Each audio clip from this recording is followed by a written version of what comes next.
Welcome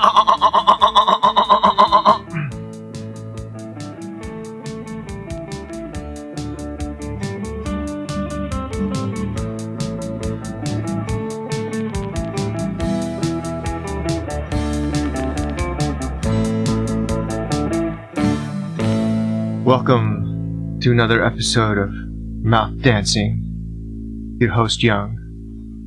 Thanks for tuning in again, because it's awesome. And you're the greatest, you're the best. Have you ever ridden in a helicopter?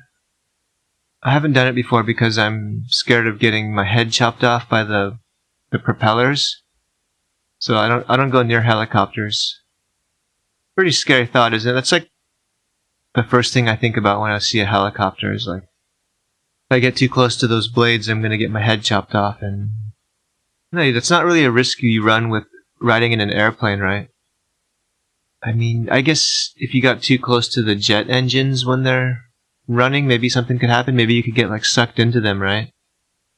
I think that happens sometimes with like birds. They get sucked into the jet engines when they're flying.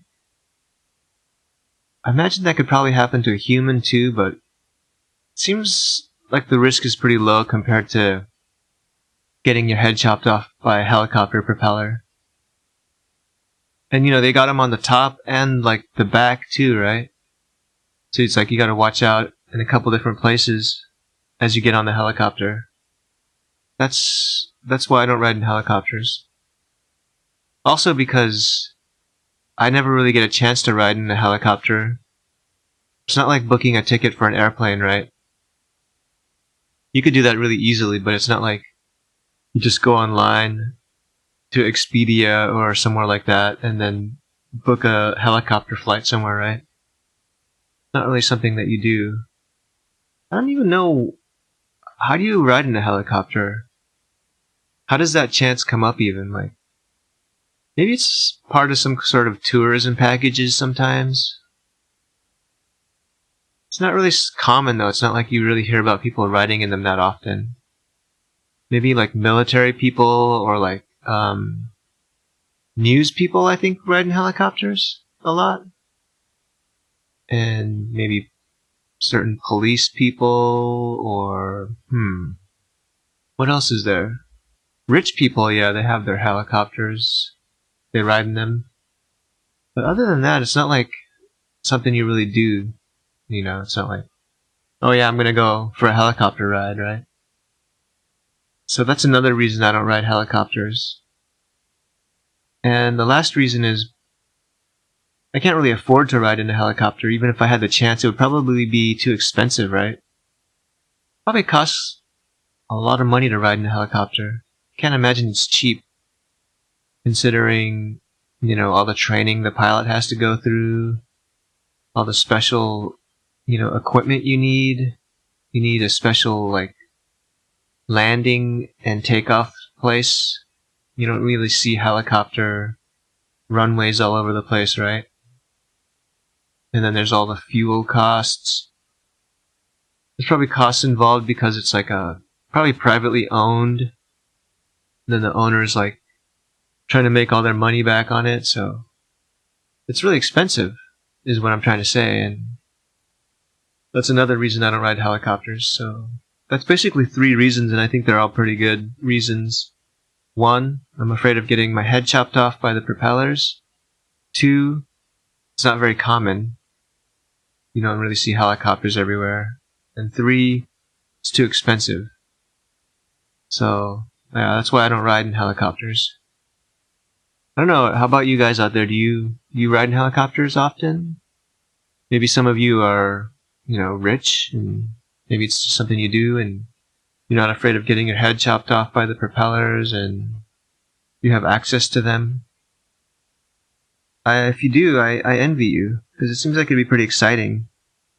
It's not like a usual experience, right? Like riding in an airplane is pretty common these days, and it seems to be pretty cheap too. Maybe because of coronavirus, airlines are trying to make their money back, all the money they lost over the last couple of years from people not riding in airplanes. You ever wonder why the first word that parents teach their babies is mommy or daddy or mama or dada? I know they're really easy to say, that's like one reason, but wouldn't it be better to teach your baby like a more useful word like food or diaper? Maybe not diaper, that's kind of a hard word for a baby to say. Maybe like poop or pee or sleep, like nap. So, you got babies, they can't really communicate yet because they can't talk, so they're just crying all the time to try to tell you what they need. And then you're sitting there teaching it to say mommy and daddy. That's pretty useless, right? I mean, everyone knows you're the mom and dad. The baby knows you're the mom and dad. You know you're the mom and dad. So why bother teaching them that word? That seems pretty pointless, and it seems kind of narcissistic, frankly. It's like, I need to teach my baby to call for me. I need to teach them to say daddy or mommy to fucking satisfy my ego. Is that what it's all about? Because I'm thinking, hey, I'm a baby, I'm crying, I'm hungry, and then the first words, or the only word you keep hammering into my head is mommy or daddy. So I'm probably thinking, this must be an important word. It must mean like I'm hungry or something like that, or I need to poop or pee, or maybe it means my diaper's full. Maybe it means I'm tired. So I'm going to say it because hopefully it communicates something important, right? So you go, mama, because you're hungry, and then your mom goes, oh, what a good baby. You learned how to say mommy. But then the baby didn't tell you anything useful, like it didn't give you any information about itself. So, I don't know, maybe teach it to say food or hungry, diaper full, poo-poo pee-pee, sleep, nappy nappy. It's just a public service announcement I wanted to get out there for all the parents with babies, newborns. Don't teach your baby useless words like mommy and daddy. I mean, eventually they should learn those words, obviously, but it's not really that important in the beginning when the baby just needs to tell you what it really needs. Pretty sure people are gonna agree with me once they really consider this, because it doesn't make a lick of sense, as they say in the South, That's how they talk down there. It's really, folksy. They like to use, vernacular like that. That don't make a lick of sense, I reckon. You ever hear people say about the vaccines that are out for coronavirus? They're like, they're just too new. I mean, I'm not going to get it because I don't know what it's going to do to my body. But it could potentially be life-saving, right? Let's say you have terminal cancer, God forbid. I'm not wishing that upon anyone. I'm just, posing a hypothetical situation here. Let's say you have it, or maybe I have it, or someone has it. And then there's this like breakthrough therapy that's really new.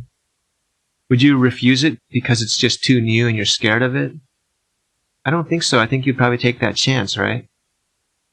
Well, COVID could kill you too. So why not take the risk? It's just a vaccine, right? People get vaccines all the time.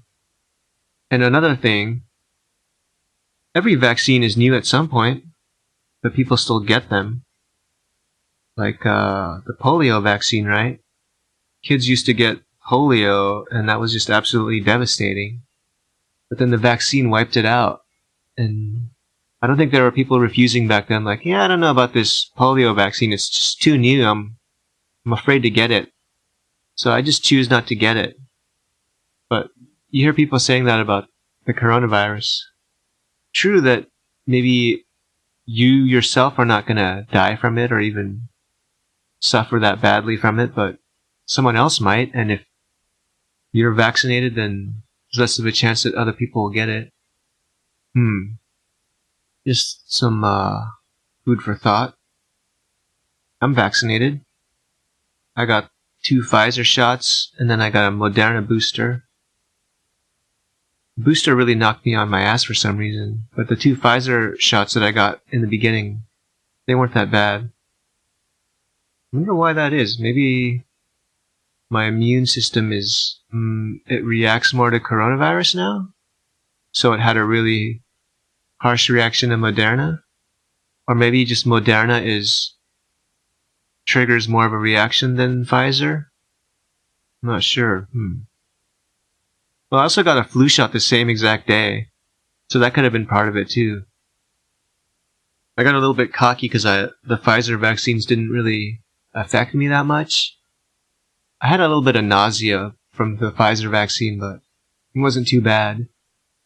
So I got cocky and I was like, you know what? I'm going to get my Moderna booster and my flu shot at the same time. And yeah, I felt pretty weird the next day.